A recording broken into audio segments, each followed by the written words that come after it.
Republican Senator Katie Britt, who joins us from Tuscaloosa, Alabama. Welcome to Face the Nation, Senator.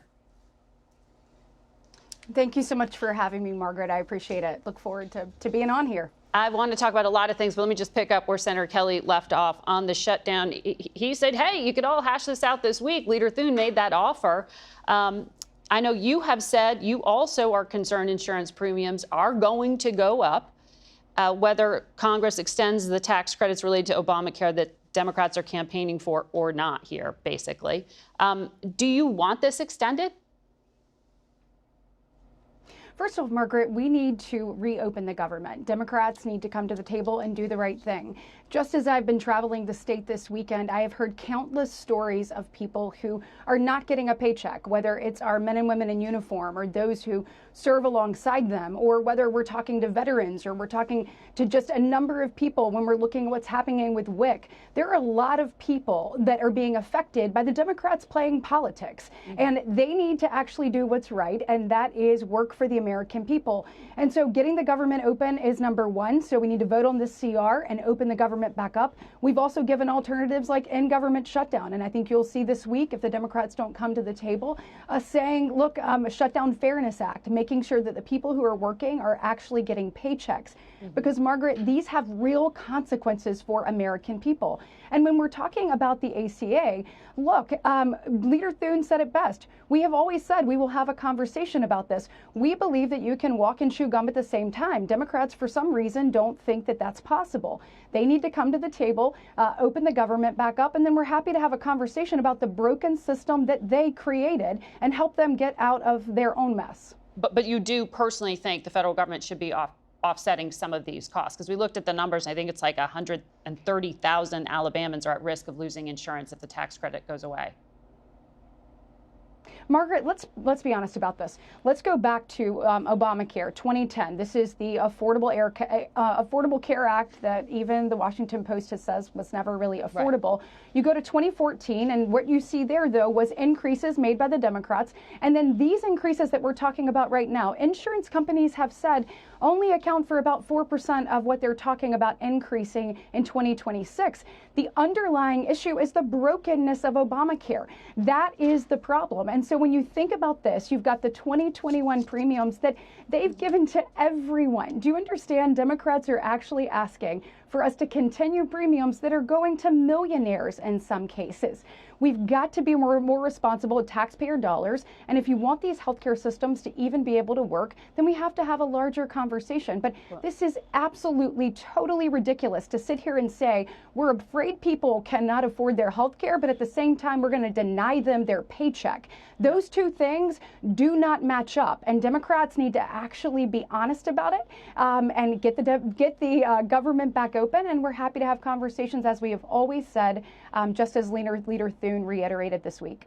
You were in the Oval Office discussing another health care matter with President Trump this past week. He credited you with announcing, basically explaining to him that February 2024 decision by an Alabama court that ruled frozen embryos are children. He called it a bad decision, and we all probably remember what it did for those families trying to go through fertilization treatment at that time.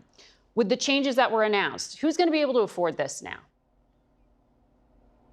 Look, millions more people are going to be able to afford this because of President Trump's leadership. From the very first time I talked to him about this, Margaret, he has been steadfast and unwavering, understanding that there are people from coast to coast that have been praying to be able to start their family or expand their family.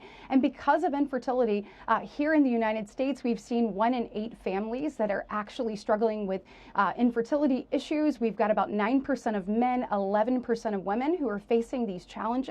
President Trump believes in being, obviously, the president that is helping hardworking Americans, helping parents, helping families. He's turned the Republican Party into that, which is so exciting. And we want to make sure that they're going to be able to do that at a greater scale. And so that's exactly what this will do. Millions more will have access. And additionally, we're going to drive the cost down. And so I talked this weekend actually with a friend of mine who came up to me and said, I cannot tell you how much I appreciate this, because the affordability issue was the impediment, and she actually had to go off over shores, overseas, to try to be able to bring life into this world. So it's exciting for people like her. And I have had grandparents and parents and moms and dads tell me what a game changer this is for them as they start and grow their family. Well, one cycle of IVF can cost between $15,000 to $20,000, and lower income women obviously have a challenge with that. But during the campaign, President Trump said he was going to make the government pay for it or make insurance companies pay for it. So do you think that the Affordable Care Act, that Obamacare, for example, should cover it? Or is it too controversial for conservatives who have a moral issue with IVF? Well, Margaret, first, I mean, the Affordable Care Act is broken, and that is what we're seeing right now. I mean, you've seen the increases that people will see in 2026. 80% of those are just Obamacare, Affordable Care Act related. And so we clearly see that the underlying structure of this program is not sustainable and is not working for the American people. No one is paying less now that Obamacare is in place. And so we've got to be super honest about that. We also have to make sure that we're being responsible moving forward. What President Trump has done is made this accessible to millions more people. He's going to continue leading on this issue. It's still not free. Others. It's still not free, right? Support hard-working families. Do you want to legislate, though, to force it to be? What I want to do is I want as many people as possible to have opportunity to bring life into this world, and that's exactly what this is doing. We'll continue to work on this issue, and we also want to support families as they have children and are able to you know, in this environment right now, we hear from people all the time, whether it is bringing life into this world, whether it is the child care cost, just the affordability aspect. And I am so proud to see President Trump lead on these. Actually, if you look at the working families tax cut, Margaret, this is the very first time we have actually increased the child care tax credits, and also the decap tax credits in 20 years in some instances and 40 in others. So we're trying to make sure that people can not only bring life into this world, but that it's more affordable when they get here, because we want people to start and grow their families. Really, that's what this is doing. This is just the start, and look forward to continuing to work for the American people. Really quickly, you've been trying to label Russia a state sponsor of terrorism for stealing Ukrainian children. Yes. Does the president's decision to meet with Vladimir Putin endanger your efforts to get this bill passed? Look, I am grateful for President Trump's efforts on this. If you look back, we are in this war because of President Biden. If President Biden had sent the weaponry needed to Ukraine on the front end when we saw Russia building up, we wouldn't be in this war to start with.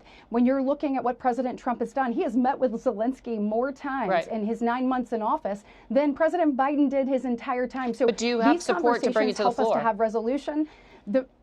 Well, the First Lady obviously has been leading on this. We have built up support. We're having a hearing next week. I think you will see this come to the floor if there is not a resolution in the short order, because we believe in bringing these children home. Margaret, it's about 20,000 children that have been stolen from their homes. This is something everyone should be able to get behind, and Vladimir Putin should pay the price for. Katie Britt of the state of Alabama, thank you for your time this morning.